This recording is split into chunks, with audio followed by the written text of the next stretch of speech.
Hello students and welcome to our channel Yasir Ali classes. कैसे हैं आप सब? I hope you all are fine and in your good health.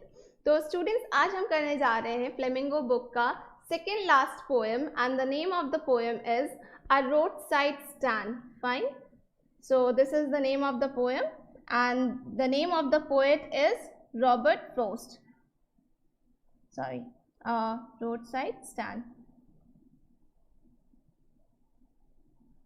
ये काफ़ी बड़ा पोएम है लेकिन बहुत ही सिंपल सा थीम है इसका, तो you don't need to worry. आप इसके थीम पे फोकस करें, इसकी समरी पे फोकस करें and then it will be easy for you to understand. Fine. And the name of the poet is Robert Frost. He is a very famous poet. Fine. तो let's move towards the theme of the poem. अगर मैं इसके theme की बात करूं, जैसा कि मैंने अभी आपसे कहा कि आप इसके पूरे थीम पे फोकस करिए तो आपको ये पोएम बहुत ही आसान, बहुत सिंपल लगेगा।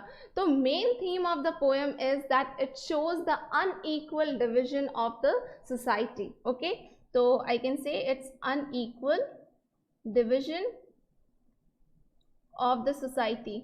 अब ये जो डिविजन की मैं बात कर रही हूँ, इसमें डिवीजन किसके बीच हो रहा है student? Obviously between the rich people and the poor people. तो यहाँ पे रिच पीपल कौन है? Basically those who live in the city, and the poor people those who live in the village और you can say near by और the outskirt में, जो city के आउटस्कर्ट में जो रहते हैं वो बहुत ज़्यादा अमीर नहीं होते हैं। They struggle for their livelihood. Okay fine, तो division is basically between the rich people, rich and poor.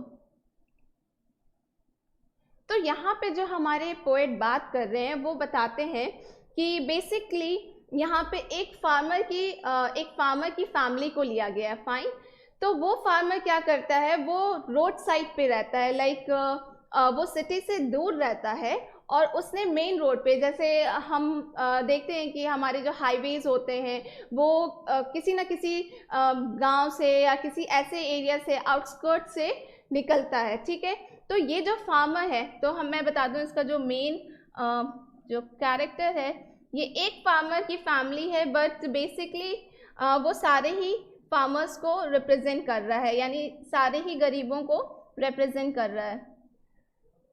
तो इस फार्मर की जो फैमिली है, they are struggling for their livelihood.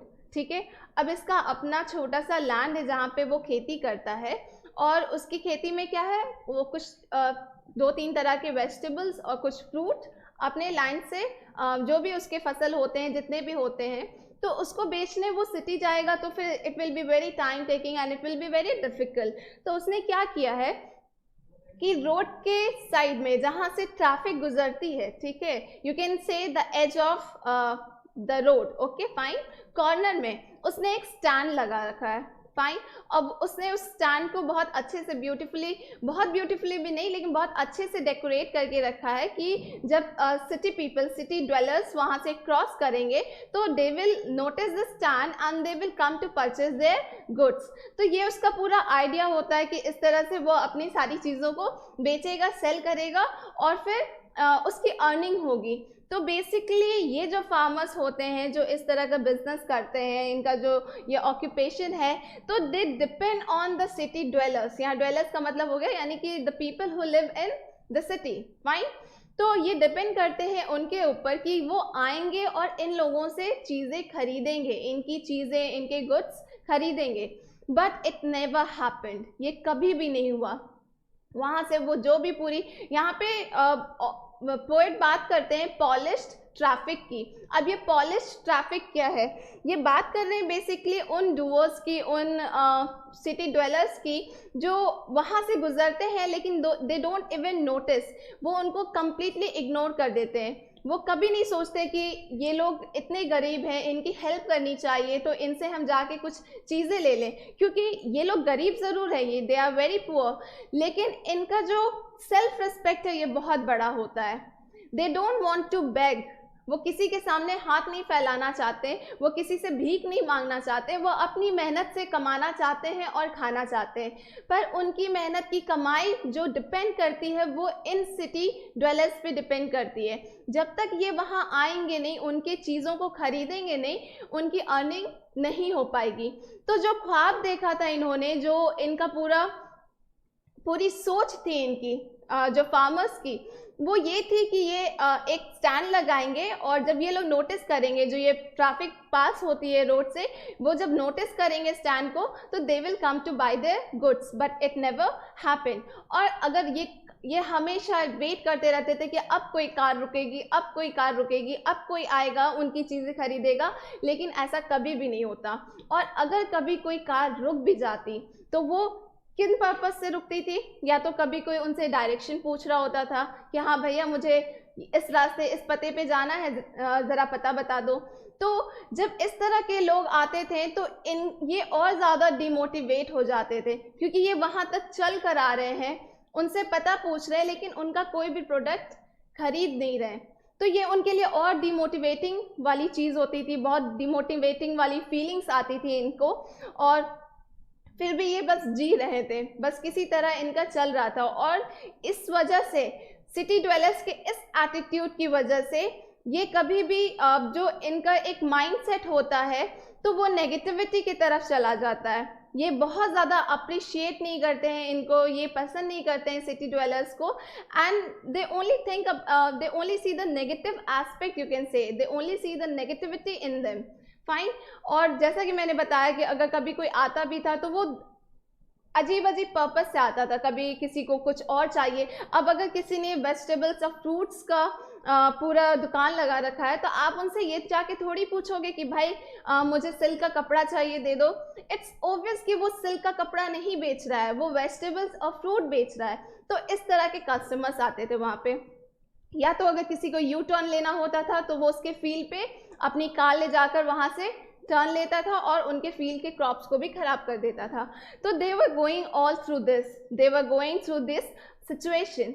और पोएट कहते हैं, तो पोएट को ये देख के, ये जो डिवीजन है सिटी ड्वेलर्स का और फार्मर्स का, इसे देख के पोएट को बहुत ज़्यादा बुरा लगता है। वो बहुत ज़्यादा सॉरी फील कर रहे हैं उनके कंडीशन पे, और इसलिए उन्होंने ये पोएम लिखा। ये पूरा पोएम उनके कंडीशन के ऊपर है कि ये कितना हार्ड वर्क करते हैं। सिटी ड्वेलर्स को तो कुछ भी नहीं पता, वो तो आराम से आ रहे हैं, जा रहे हैं, उन्हें जो चाहिए उनके सिटी में अवेलेबल है, लेकिन कोई इनके हार्डशिप को देखने वाला नहीं है, कोई इनके लिए आगे सामने आने वाला नहीं है।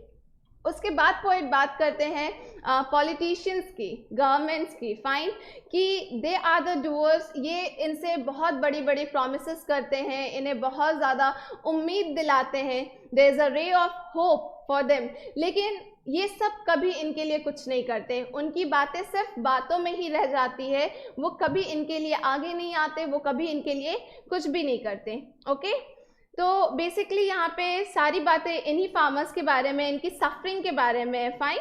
और उसके बाद यहाँ पे पोएट ये भी बात कर रहे हैं कि जो गवर्नमेंट है वो कितनी ग्रीडी है, कितनी सेल्फिश है। फाइन, वो इन गरीबों के बारे में नहीं सोचती, वो उनके बारे में सोचती है जहाँ से उन्हें भी कुछ फ़ायदा हो रहा है, कुछ मुनाफा मिल रहा है। फाइन, तो ये यानी बेसिकली ये सब बिके हुए हैं, इन सब का अपना कोई मतलब पूरा होता है तो ये किसी के लिए कुछ करते हैं, otherwise they don't come ahead for anyone. तो बेसिकली यहाँ पे पोएट ये कहना चाह रहे हैं कि जब ये लोग डिपेंड करते हैं सिटी ड्वेलर्स पे, उनकी उनका वेट करते रहते हैं कि अब कोई आएगा और उनका कोई प्रोडक्ट खरीदेगा, तो इन्हें बहुत ज़्यादा उम्मीद होती है, अ रे ऑफ होप, ठीक है, फॉर द अर्निंग। इनकी टोटल अर्निंग इन पे डिपेंड करती है। लेकिन जब ये नहीं आते तो जाहिर सी बात है ये सब भूख मरेंगे। ये बहुत, इनका सेल्फ रिस्पेक्ट बहुत हाई है, ये किसी से भीख नहीं मांगना चाहते, किसी से कर्जा नहीं लेना चाहते। लेकिन जब ऐसी नौबत आ जाएगी कि जो अर्निंग जिस पे डिपेंड करता है वो अगर बायर्स नहीं मिलेंगे तो ऑब्वियसली इनके सारे वेजिटेबल्स भी ख़राब हो जाएंगे, फ्रूट्स भी ख़राब हो जाएंगे और इन्हें पैसे भी नहीं मिल पाएंगे। तो इनका जो स्पिरिट है, जो स्पिरिट जिस उम्मीद से, जिस स्पिरिट से इन्होंने ये रोड साइड स्टैंड लगाया था और इन्हें लगता था कि हाँ ये बहुत अच्छे से यहाँ पे बैठे बैठे कमाएंगे और they will also make money. Basically ये देखते हैं कि सिटी के लोग किस तरह से पैसे कमा रहे हैं, किस तरह how they are making money, तो they also want to make money.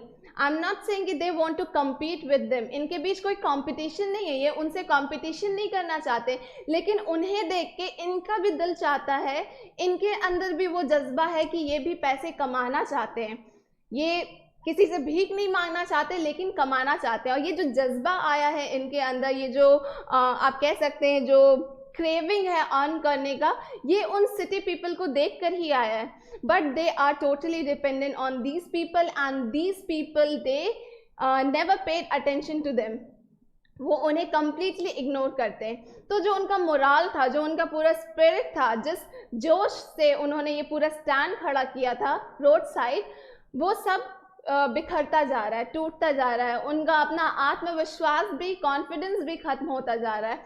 तो बेसिकली इस पूरे पोएम में पोएट इन्हीं फार्मर्स की बात कर रहे हैं और इसी अनइक्वल डिवीजन की बात कर रहे हैं कि सोसाइटी ऐसी क्यों है, सोसाइटी को ऐसा नहीं होना चाहिए। अगर कोई सिटी में रह रहा है या जो सिटी ड्वेलर्स है आप कह सकते हैं, उन्हें इनके बारे में सोचना चाहिए, क्योंकि after all they want to work. आप उनके हार्डशिप के बारे में सोचो, वो कितनी मेहनत कर रहे हैं। अगर हम उनके लिए थोड़ा सा कदम आगे नहीं बढ़ाएंगे तो ये सब बर्बाद हो जाएंगे, और ये अकेले बर्बाद नहीं होंगे, ये अपने साथ अपनी पूरी फैमिली को बर्बाद कर देंगे, उनके साथ उनकी पूरी फैमिली बिखर जाएगी, बर्बाद हो जाएगी, एक तरह से तबाही होगा। ओके, तो ये सब एक्सप्लेन करते करते, उनका पूरा पिटिएबल कंडीशन एक्सप्लेन करते करते पोएट बहुत ज़्यादा इमोशनल हो जाते हैं। And then he just says कि कंक्लूजन में आप कह सकते हैं कि this is a contrast between the rich people and the poor people. Okay, this is basically representing the lifestyle of the city dwellers and the poor people who don't live in the city. Fine, जो ऐसे road side पे रह रहे हैं या जिनके पास proper जगह नहीं है, अपनी चीज़ कोई ऑक्यूपेशन, प्रॉपर ऑक्यूपेशन नहीं है, कोई प्रॉपर जॉब नहीं है, और ये किस तरह से किन हार्डशिप्स से ये गुजरते हैं, उसके बाद भी हम हैं जो इन्हें डोमिनेट करते हैं और हम इन्हें ऊपर नहीं आने देते, हम इन्हें बढ़ने नहीं देते। इनके बढ़ने का जो सारा चांसेस है, जो अपॉर्चुनिटीज़ है, हम वो अपॉर्चुनिटीज़ इनसे छीन रहे हैं। हम इन्हें खुद तो अपॉर्चुनिटी नहीं दे रहे, लेकिन अगर ये खुद भी मेहनत कर रहे हैं तो हम उनके अपॉर्चुनिटीज़ को वहीं पे ख़त्म कर देते हैं। तो बेसिकली यहाँ पे पोएट बहुत ज़्यादा नाराज़ है, बहुत इमोशनल है इनके कंडीशंस को देख के, एंड ही इज़ कंप्लेनिंग। तो आप एक तरह से कह सकते हैं कि पूरे पोएम में पोएट ने सिर्फ कंप्लेन किया है। Complain about what? Complaining about the pitiable condition of the farmer. Okay, so it's the pitiable condition of the farmer, of the farmers, जिनका कि रोड साइड पे स्टैंड है। वो बताते हैं कि ये किस तरह से डिमोटिवेट हो चुके हैं, एंड अब कुछ भी नहीं हो सकता जब तक we are not going to come ahead, nothing can change the world. तो बेसिकली स्टूडेंट, मैंने आपको बता दिया, ये पूरा थीम यही है, गो थ्रू द पोएम। इसमें रेफरेंस टू कॉन्टेक्स्ट आप बहुत ध्यान से पढ़िएगा। रेफरेंस टू कॉन्टेक्स्ट आ सकता है कुछ वर्ड्स जैसे कि सिटी ड्वेलर्स, मैंने बार बार बताया सिटी ड्वेलर्स, तो यहाँ सिटी ड्वेलर्स क्यों है, कौन है, आपको सब एक्सप्लेन करना होगा। Okay, so in case there is any poem, in case there is any doubt, please let me know in the comment section, and please keep on watching our channel. Thank you so much.